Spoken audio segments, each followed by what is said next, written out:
Өзүң эмес болуп кетип атсыңбы? Иә. Башың басылдыбы?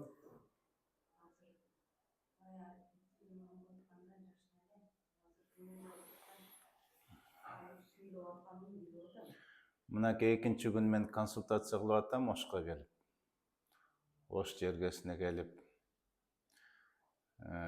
Кстати дегендей баса айтып кетейин, плов жедим. Жакшы экен аш. Эми Ошто бир кандайдыр бир өзгөчөлүктөр бар экен. Бул жакта ушу кара дуана сыйкыр менен көп иштешет, окшойт деп ойлойм да, менин пикирим. Анан ушу жашоонда кыйналгандар өтө көп келет экен. Мынакей канчалар келип атат. Эчтекеси кылгысы келбейт.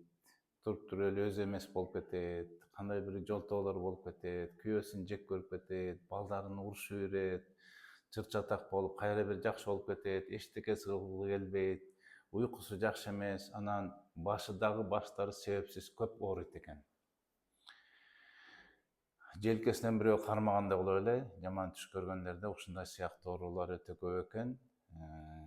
Кичинекей жаш балдардын эпилепсия оорусу менен кекиштенип калганын мынакей көп байкап атам. Булардын баарын ооруларды чечсе болот. Дем салгандан кийин жакшы болуп калып атат. Мына кызыбызга дем салганда кузуп, кекирип, окшоп атат. Бул дагы ушу жанагындай сыйкыр, кара дуанын белгилери болуп эсептелет. Мындайлар азастан жакшы болот. Биздин максатыбыз мынакей врачтар, молдолор, мына канча деген молдолордон келишип атыптыр.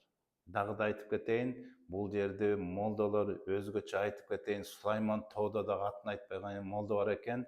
Молдо Сөөрөй деп койсом болот.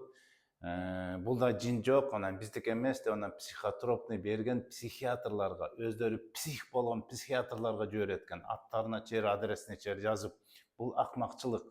Мен как доктор айтып кетем, алар психотропный, нейролептик, антидепрессант, снотворныйларды берип отуруп кайра өлтүрөт. Алар рух менен күрөшкөндү билбейт. Ошон үчүн дагы да айтып атам, молдо Сөөрөйлөр. Бул рух менен күрөшүш керек. Бул шифа, Куран. Бул Куранда айткан эмес, сенде жин бар, жин жок, меники медицина. Бардыгы медицинага дагы шифа. Эпилепсия болобу, уктабай калабы, ашказан ооруса, дем салса ашказан басып калып атат. Эмне үчүн врачтарга жиберет, мен түшүнбөйм. Токтотсун өзүн менен молдо Сөөрөй, Таап Сөөрөй болбосун. Андай Таап Сөөрөйлөр токтотсун деп мен ушул жерден айтып кетем. Ошо жана Сулайман тоодо молдо Сөөрөй сыяктууларга. Психиатрларга канчасын жиберип, ошодон канча адам мага келишип атат. Эгерде токтотпосо эмкине атына чейин айтам.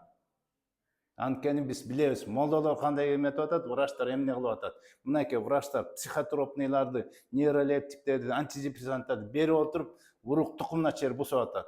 Жашынакай секелек кыздарыбызды, балдарыбызды. Ошон үчүн дагы да айтайын, психотропный деген кандай таасир берет, эмне кылат, эмнени тармазат, эч убакта рухка пайда бербейт ал. Кайра урук тукумду өлтүрүп, убактылуу жардам берип туруп, анан кийин кайра мындай жакшы эмес жыйынтык менен кайра эле бизге келип атат. А биздин максатыбыз мынакей эми врачтар менен, молдолор менен чогуу буларга чечим табабыз. Мына барган сайын жакшы болуп атат, силердин кызыңар дагы, жакшы болуп, өзүңөр баш ооруган басылып, кичине кыжалат болбой, болгондо кече кусту дедиңиз. Силерди тартпайбыз, көрсөтпөйбүз. Кускандан кийин жакшы болуп калып атабы? Мынакей эми врачтар менен кошо көзөмөлгө алып туруп, биз силерге үй бүлөңөр менен, сиз менен кошо мындан ары жакшылыкты кантип кармап калышты үйрөтөбүз, мына ошол максат. Молдолордун, тааптардын максаты ошол болуш керек. Аллахка тоокел таянып туруп, анан жана денеси ооругандар наркы беркели, ичинде балким курттар бардыр, наркы берк бардыр, гормондордун өзгөрүлгөнү болот, тамактануу туура эмес. Мына ошон үчүн биз ошол жагынан карманып, жакшы чечимдерди айтып атабыз десек болот. Анткени биз Бишкектен мындай оорулар менен, чечим менен жакшы көрсөтүкч менен келип, мына түштүк элибизге, жебизге да жардам берип, мынакей энеси сүйүнгөндөн ыйлап отурат. Аллахым баарыбызга хидаят берсин, илим берсин, жакшы өлүм берсин, ден соолук берсин деп. Ассаламу алейкум.